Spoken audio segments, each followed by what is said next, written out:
Welcome, everybody. Welcome to the Buyer's Box podcast. My name's Ally Burnett, and I have a very special guest today.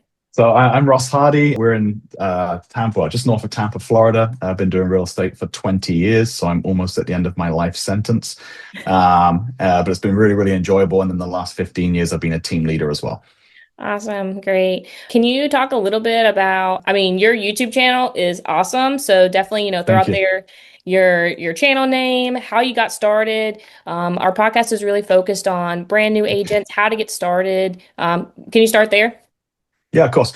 One thing that I'm really obsessed with in real estate, especially as I grow the team, is trying to get into areas and boxes where other people don't play, right? So for us locally, we dove into radio and television advertising a couple of years ago with Barbara Corcoran ads and celebrity endorsements on the radio. But where I saw a huge gap in our market, and I think it's the same in most markets, is on the YouTube channel. So I'd seen enough people succeed with it that I knew there was something there. My hesitation was always, will it work in my market? Because I'm not in Orlando, I'm not in Austin, Texas, where I'm going to be racking up 45,000 subscribers. It's just not going to happen. So I had that little hesitation around it, but I jumped on it about 18 months ago. And honestly, I'll tell you, and I know we've had this conversation before, it's probably the most fun I've had in real estate in the 20 years I've been doing it. And it absolutely astounds me that in a town of 8,000 people, I can post a video on YouTube about what it's like to live here and walk around with my selfie stick downtown, and 8,000 people plus will watch it. And it's been a real great addition to lead sources for our team. They're much higher intent. They're very, very sticky because they already know you and trust you. They feel like you position yourself as the local expert. It's organic leads. I mean, I could go on and on and on. The biggest thing I want to say is that, if you're already doing video, or I think everybody knows they have to do video, whether you enjoy doing video or not, everyone's pretty much accepted at this point, you have to do it. Most people will spend a lot of their attention on doing Instagram Reels, which I think has a place. Don't get me wrong, we do a lot of them. The average viewing duration on an Instagram Reel is about 4 seconds, 4 to 6 seconds. The average viewing duration on one of my YouTube videos is about 5 minutes. That's great. And 47% of those views are on a television. So people are watching them in their living rooms or in their bedroom at night with their partner sitting down to watch these videos.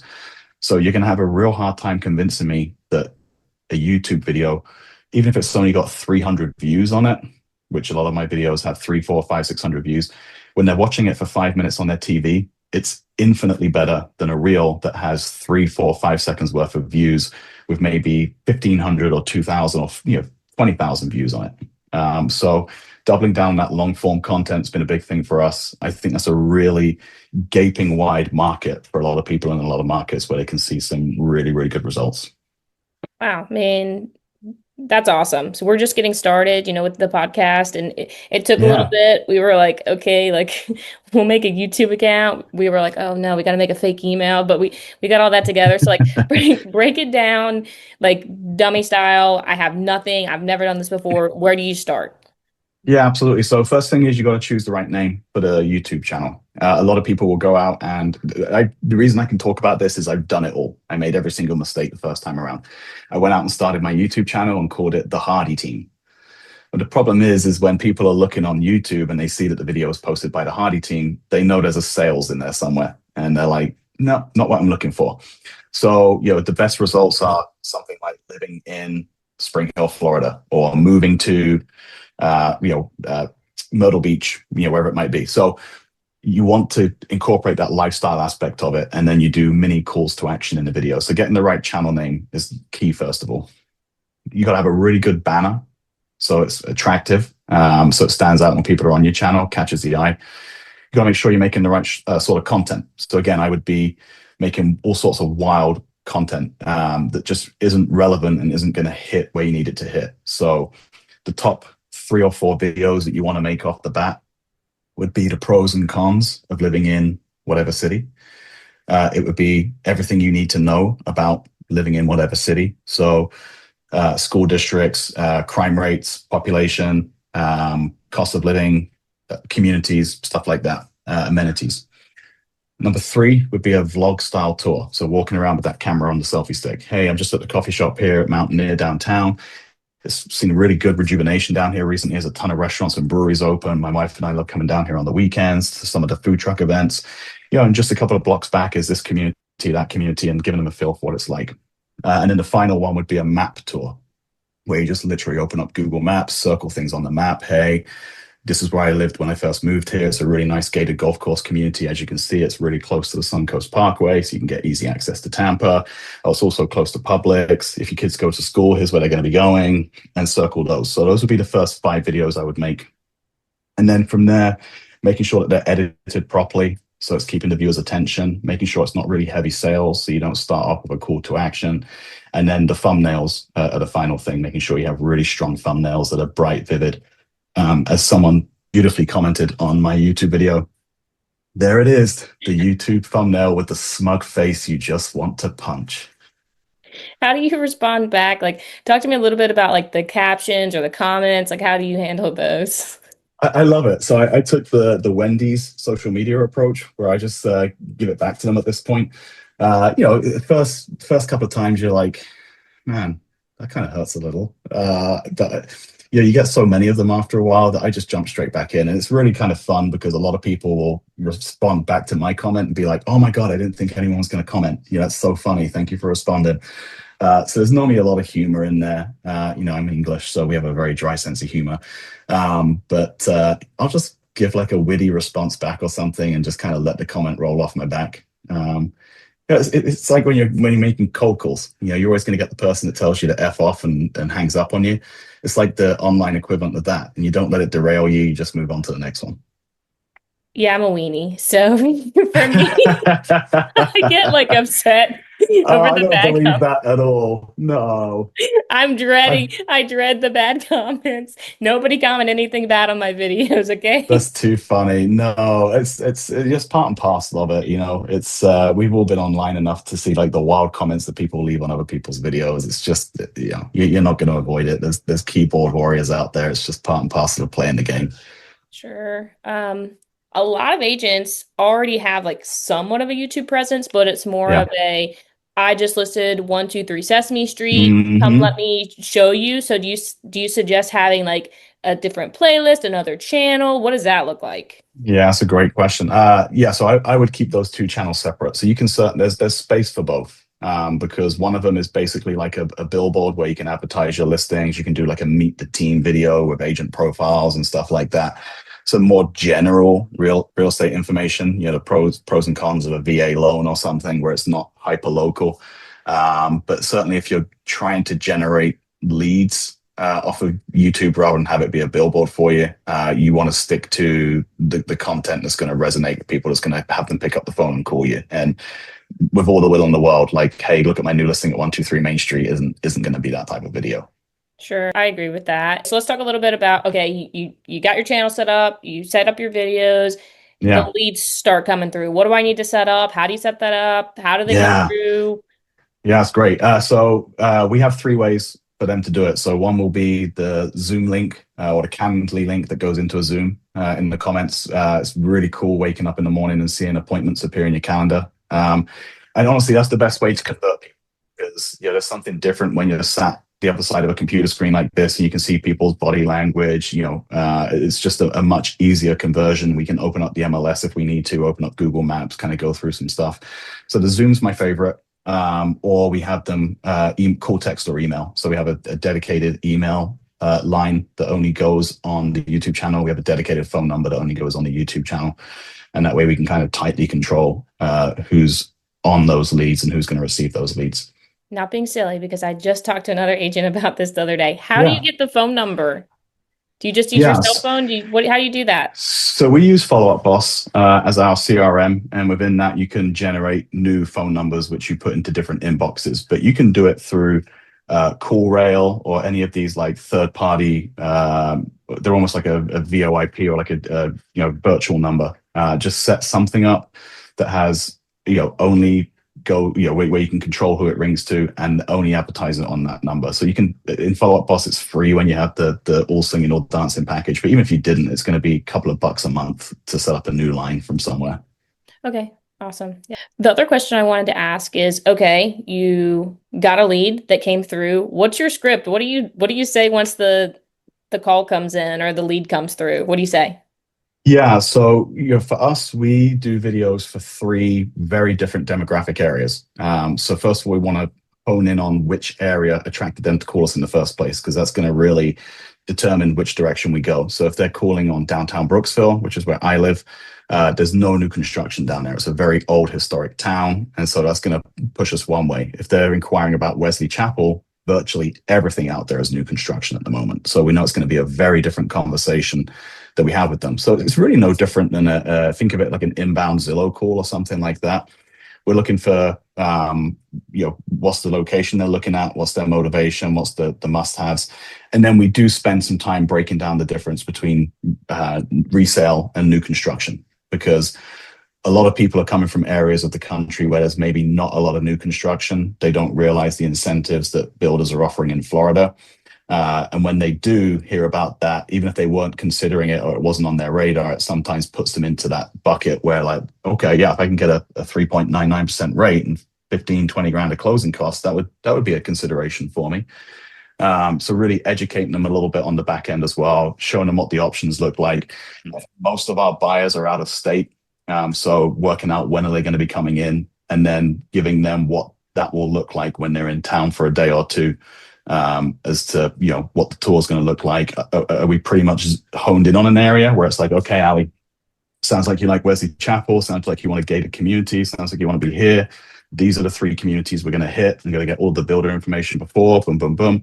Or is it like, I don't know anything about the area, I want to come in and maybe we're going to narrow it down from 2 or 3 little suburbs where we're just trying to hone in on the area, show you what's there, and then next time you come down is going to be the purchasing decision. This is really just eliminating some areas and tightening up that funnel a little bit. Okay, that's fair. And I think in a lot of ways, a lead is a lead. It's a phone number, Yeah. it's an email, and it's that connection piece, because ultimately at the end of the day, it's relationship building. And so it feels like what you're saying is the YouTube channel is just a way to get that relationship started, and then you kind of use all the same things that you've already been using through your real estate career to get it ultimately to a closing. Yeah, the only thing I would say is a little bit different. There were two things. One is that typically they've been watching the videos, so they already have an idea about the different areas and what it's like to live here. Whereas if they're calling off of realtor.com for a listing they happen to see, they haven't maybe gone into that level of depth on their research. They're maybe not as knowledgeable about the area and what's out there. Second part is that when they're calling on realtor.com, they're calling a stranger with a phone number they saw on the site. When they're calling off YouTube, they've been watching your video content for the last 2 weeks, 2 months. They feel like they know you. So it's almost like I love doing this. Our CRM records all of our calls. So I always tell my kids that I'm this big YouTube star, because it winds them up and they hate it. And they're like, no, you're not. You only have 1,400 subscribers. But it's amazing how many times people will call in off the YouTube channel and they'll be like, oh my God, it's you. It's actually you. I was just watching your video. Oh my God. And I'll play these every time we have one. I'm like Michael Scott from The Office, where it's like conference room, 5 minutes. I'll be like, hey kids, kitchen, quick, urgent meeting. And they'll come in and I'll be like, listen to this. And I'll play the start of the call. And they're like, oh my God, it's you. I was just watching your YouTube videos. And I'm like, see guys, when you've got big YouTube star here, big YouTube star, it's really awesome that they come to you already knowing you, trusting you. They've seen your videos, so they think you're a local expert, regardless of whether you are or not. There's just that high level of trust, and you're not having to sell them on the phone in that first conversation where it's truly cold. They're already at least somewhat, sometimes very highly warmed up. I mean, that's awesome. You're building up the credibility even before you talk to them Yeah. whatsoever. Um, It's like you've been prospecting in the background. yeah, I mean, it's one to many. And it's just, Yeah. are you running ads? Like, how are you getting people to your videos? Yes, I haven't done that yet, and I kind of started looking into it and what that would entail. At the moment, it's basically off of organic search. So I have a company that does my editing, does my posting. They do SEO research, they do description research, so they're posting long tail key phrases that people are searching for and whatnot. The ads is an interesting one. I need to look at that a little bit more, because I would love, obviously, to drive more people to the channel. But up until now, it's been organic. One thing you do want to avoid is posting the links to your videos on your social media channels. because YouTube's awesome at picking up the algorithm of who's looking at it. And the chances are you're not trying to direct those videos to your friends and other realtors on Facebook. You're looking for, in our case, out of state buyers. So we want to be very careful not to trick the algorithm into sending it to more people that are local. We just want to post the video and let the algorithm work its magic. Awesome. So no glory and fame. No Bummer. glory and fame. No glory and fame. And I'll tell you what I tell everybody else is like, I've had people call me off of home tour videos for Pulte homes that have 57 views. So like the views is not a metric that I'm concerned about. It's like, are people seeing value and picking up the phone and calling me? Whereas on Facebook, it's like, well, somebody has like 57 views. It's like, but that's not your audience. So you have to be very careful not to get caught up in that. Yeah, like the fame game. I mean, that makes sense. And to be honest, we have like a couple fans out there that, it's like our mom, it's like our Yeah, aunt. yeah. Yeah, exactly. It's funny. Yeah. So I totally get that. I think the only thing we didn't really cover is the equipment. Like, talk to me a little bit about Yeah. just getting started. I don't have a lot of money, trying to get, a couple listings, get a couple buyers. What could I purchase just out of the box? The phone. That's it, right? Again, that's one of the things that keeps people from taking action. So if you go out there, Ken Posek, I'm not sure if you're familiar with Ken. He's in the Orlando area. He was one of the very first big YouTube guys for real estate. He made 100 videos in 100 days on his YouTube channel using just his cell phone. And so you don't have to go out and buy a long list of equipment. A simple cell phone on its own is enough to get you started. Then the next purchase, or the next two purchases, I would say, would be a good quality microphone and some sort of gimbal, even if it's just for the cell phone. That way, the shots are a bit steadier and the sound quality is much, much, much better. You'll see a big difference in the amount of time people stay on the video when you have good audio. That's one of the things I learned very quickly. From there, you can get into light setups in the studio. So I've got two lights in front of me here, one by the side, two behind. I've got the teleprompter here. I have a DJI Pocket Osmo, which is an awesome little like mobile gimbal phone thing. So that works pretty well. I have the two drones that I use, so you can build it out as you go. But in the first instance, don't get totally carried away with having to have all of the right perfect equipment. Get in the habit of making videos so you can make mistakes, so you can make your videos better quicker, and then catch up on the equipment as you go. But I will send you so you can post it along my list of all of the stuff that I have, and I'll actually send the links to the actual literal pages on Amazon so people can find it easily. Awesome. Thank you.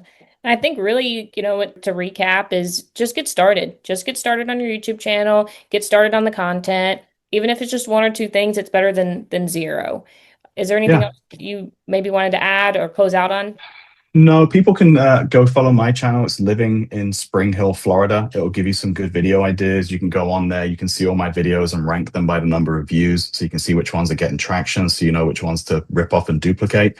The only other thing I would say is make sure you're posting consistently. So when I was posting 2 videos a week, it would be Wednesday at 7 p.m., Saturday at 12 p.m. Now I'm just Saturday at 12 p.m. Now I'm only posting one a week. But don't just like make a video and then post it tomorrow. Make sure you're posting same day, same time on a consistent basis.